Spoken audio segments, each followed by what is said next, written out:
Patterson University Television. Welcome back to the desk. We are 48 hours away from the biggest game of the NFL season. The Super Bowl is here. Should be a lot of fun. Here to break it all down, we have Marc, Nick, Joe, and Trent. You know, Marc, I'll start off with you here. Before we dive headfirst into the Super Bowl, a lot of changes have been made in the NFL offseason, particularly with head coaches. Some have been good, some maybe not so much, but which one has really caught your eye? Well, for me, it's got to be Sean Payton and my Denver Broncos. And I mean, Bronco shilling aside, he's a great head coach. 63% career winning percentage, also a one-time Super Bowl champion with the Saints. I think he's really just going to establish consistency, respect, leadership in that Broncos locker room. That's really what they need right now to get back to being a winning franchise. Yeah, definitely has one job and one job only: fix Russell Wilson. If the Broncos defense is bad, it won't be Sean Payton's fault. You just got to fix Russ. Joe, who's your hire that you like? Yeah, listen, it's part of Kyle Shanahan's staff. I'm gonna go with DeMeco Ryans. He just won NFL, assistant coach of the year. He's gonna be a huge difference maker in the Texans organization. Listen, this is a Texas team that's been firing coaches, after like 1 year, 2 years, and it's a whole circus show in the front office. DeMeco Ryans, who's very focused on the defensive side of things, had a very talented 49ers defense. He's gonna change the program around. They have number 2 pick of the draft this year, right? Get their franchise quarterback, right? Once you have that guy on your team, the process gets easier, and hopefully he's able to change everything in Houston. Yeah, culture definitely needs a culture shock. Hopefully he gets a better chance. That division's not out of realm of, definitely not for next year. I would say Jacksonville's really the best team in that division. But it's not an overly stacked division, so they got a chance in years to come if they get that top pick right. Nick, what head coach has caught your attention? Well, you talk about the sexy hires, the sexy teams, which have been like the Broncos and Chargers and things like that. But I think that the Carolina position should have really been a sought-after position. You got a team with a very solid defense, a lot of young players, wide receiver 1. You got a great team right there. They're really just a quarterback away. So they go out there and they get Frank Reich, 55% career total win percentage, and obviously it didn't go out the coast this year. But I think that if he goes out there and gets a quarterback in the draft, Carolina should have cakewalk going through that division next year. Yeah, with Tom Brady retiring, that division as a whole really has no quarterback. So going to be interesting in that NFC South. Trent, what moves would you like to see? What do you think stood out to you? I mean, for the Colts and Cardinals, both teams don't have their head coach yet. But for one, I think the Cardinals, their best choice would be Mike Kafka. Very good offensive mind, great to help develop Kyler Murray. And for the Colts, I think they should give Rich Bisaccia a shot because he helped take the Raiders to the playoffs. So I think adding him would be a great piece for their team. Yeah, definitely could be a good addition. One coach that is definitely not in doubt is Andy Reid, one of the best coaches in the NFL. The Chiefs are back in the Super Bowl once again. That combination of him and Mahomes and that offense has been deadly. Going up against the Eagles is going to be a very tall task with that loaded roster. Joe, I'll start off with you. What is your key to the Chiefs being Super Bowl champions once again? Yeah, right off the bat, that defense got to start the RPO game. It's just simple as that. Stop the run game. You have Gainwell, Scott, and Sanders, who are probably three-headed monster right now for the Philadelphia Eagles in the backfield. Jalen Hurts, not only can he throw the ball, guy can run the ball. He's a huge benefactor on his legs. Listen, in the past 2 games between the Giants and the 49ers, they only threw the ball 43 times combined. So you saw a lot of running and a lot of RPO gain, and it was very effective against both games. So the Chiefs, you really have to be a difference maker in stopping the run game and stuffing up the middle. Nick? Look, at the end of the day, it's about Patrick Mahomes' health. We know who the best quarterback in football is. We know who the guy is. Patrick Mahomes is the answer. And, he can wobble his way into a victory against Cincinnati. It's not going to work with the Eagles. The Eagles are a great team all around. Patrick Mahomes has to be 100% to be able to beat the Eagles. Yeah, that ankle is going to be key to watch. Definitely hurt him a little bit in the AFC Championship game. Trent, where are you going? Yeah, I agree with Nick in the sense that, Mahomes' health is going to be very important. So I think the most important thing is to have the offensive line protect them. The Eagles are going to be rushing him all game, so it's going to be important for that O-line to really lock down and play their best game.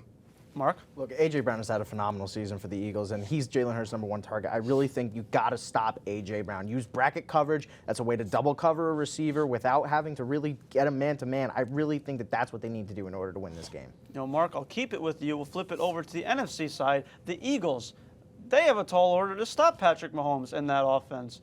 What do the Eagles need to do to host their second Lombardi in the last 5 years? Well, they need to pressure Mahomes. I mean, that's really what's going to get it done. Similar to the Bucs, what they did in Super Bowl 55. Use mismatches on the defensive line to create that pressure on Patrick Mahomes, and then you're going to win the game. Yeah, definitely need to get that pressure. It's going to be crucial that Hassan Reddick, Brandon Graham, Fletcher Cox, a great defensive line. Trent, what do the Eagles need to do from your side? I mean, for me, I got to say they have to have a real good pass game this year, Super Bowl. because for them, they have great receivers in both A.J. Brown and Devontae Smith, and the Chiefs' secondary isn't as strong a unit as they could be. So adding a good pass game could really help them. Nick?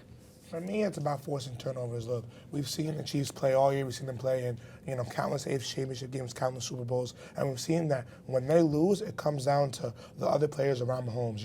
You're gonna have to expose guys like Isaiah Pacheco, Jack McKinnon, try to get some turnovers from there, try to force fumbles, things like that, force drops, tip ball interceptions. Those are gonna be the ways that you really kind of get Mahomes off the field and you win this game. If you can keep Mahomes off the field, that'll definitely be a crucial point in this one. Joe? I was sticking with the run game. Stop the run. Clog up that middle. They did a good job stopping Saquon and stopping Christian McCaffrey against the Giants and Niners. Listen, Pacheco, he's going to run all over you if he has a chance. Any open holes, bursts of speed, he's able to make plays, big plays too as well. You have Joseph, you have Fletcher Cox, you have Hargrove. You have guys up in the middle and interior of that D-line to disrupt the run game. And if you're able to do that, you're securing yourself a Super Bowl.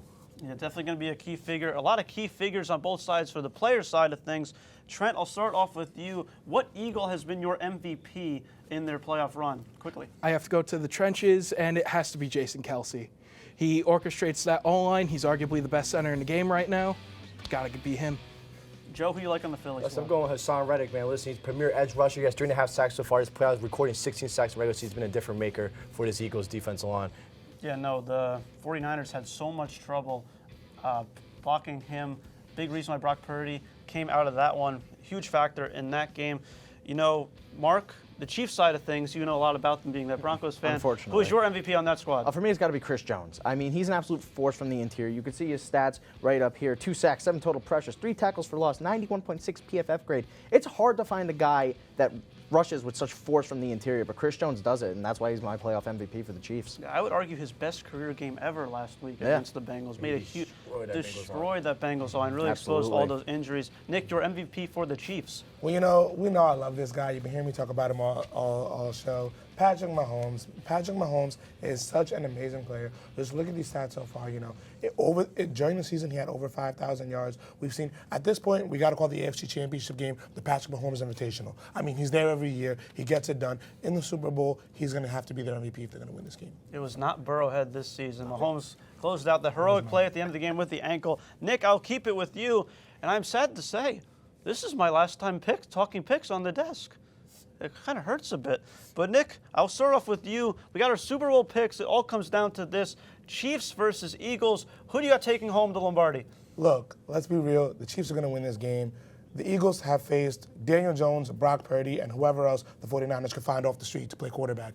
They have not really faced any competition this whole playoff run. They're finally going to have to face some, and at the end of the day, I don't think they're ready for it. I think that, when it comes to these big games, usually the better quarterback play is going to win that game, and I don't see Jalen Hurts outplaying Patrick Mahomes. Interesting to see if Mahomes gets his second ring. Trent, where do you see this game going? I got to go with Kansas City Chiefs just because they're a team who knows how to win. They're going to want to win. High-energy team that's going to want it more than the Eagles. And at the end of the day, I think Andy Reid is going to outcoach Nick Sirianni. Simple as that. Marc? You think they want it more? It's the Super Bowl. Both teams want it equally, dude. Yeah, and they want it more than that. I can't imagine that being the actual case. I'm sure it is. All right, well, anyway. Even if they want it equally, Chiefs are still going to want it more. Anyway, That's me. I'm taking the Eagles. I think the pressure is going to be way too much for Mahomes to handle, especially with their tackles, who have been one of the worst units in terms of allowing pressure on Mahomes this season. Plus, I think the run game and offensive line is going to just overpower and wear down the defense. Yeah, definitely going to be something to see, Marc. Joe, we got 2 Chiefs, 1 Eagles. Listen, fly Eagles fly, and when you just take a look at the roster on paper, the Eagles are just more of a complete team. Offense, one of the best offensive units in the league, the line. Too much power in the receiving core. The three-headed monster you have in the running game. Defense has just been all over the field, one of the top defenses in the league, especially destroying offensive line games in and out. The Chiefs have a lot to deal with. They do. And I don't know if they're going to be able to get it done, and I'm going with the Philadelphia Eagles. I think Jalen Hurts and Sirianni get it done on Sunday. Joe, what have the Eagles done to make you think that in a close game, when it comes down to it, 2 minutes left in the game, that they're going to be able to keep up? Because all we've seen is them go out against these teams and beat up on these teams. They're going to have to face a team and play the whole game.